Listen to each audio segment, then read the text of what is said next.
Rangalibajna toll প্লাজায় viral ভিডিওর পর ক্ষমা চাইলেন যুবক। রাঙ্গালিবাজনা টোল প্লাজার এলাকায় কিছুদিন আগে একটি ভিডিও ভাইরাল হয়েছিল, যা নিয়ে স্থানীয়ভাবে বেশ আলোচনা সৃষ্টি হয়। পরবর্তীতে সেই ঘটনার ভিত্তিতে প্রশাসনের মাধ্যমে বিষয়টির অফিসিয়াল সমাধান করা হয়। এরই মধ্যে নতুন করে চিনি ব্লকের এক যুবক সামাজিক যোগাযোগ মাধ্যমে বাজন টোল প্লাজার মহিলা কর্মীদের নিয়ে অশালীন মন্তব্য করেন।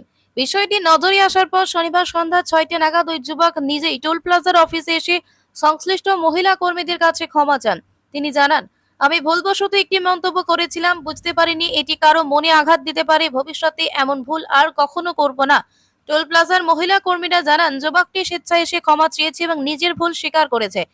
তারা বলেন, আমরা চাই কেউ যেন ভবিষ্যতে এমন অশালীন মন্তব্য না করে। সবাই পরস্পরের প্রতি শ্রদ্ধাশীল থাকুক। মানে লজ্জিত যে আমাদেরকে রেসপেক্ট দেয়নি উনি কোনোভাবে, কারণ আমরা এখানে কর্মরত অবস্থায় থাকি ডিউটিতে, আমাদের মানে রেসপেক্ট দেওয়ানোর কথা বলা অবশ্যই উচিত ছিল, কিন্তু উনি না দিয়ে উল্টোপাল্টা খারাপ মন্তব্য করেন। তো এই বিষয়ে আমরা সবাই মিলে এক হয়ে আজকে ওনাকে ডেকে পাঠাই এবং উনি নিজে এসে ওনার ভুলটা বুঝতে পারে উনি ক্ষমা চান আর কি আমাদের কাছে।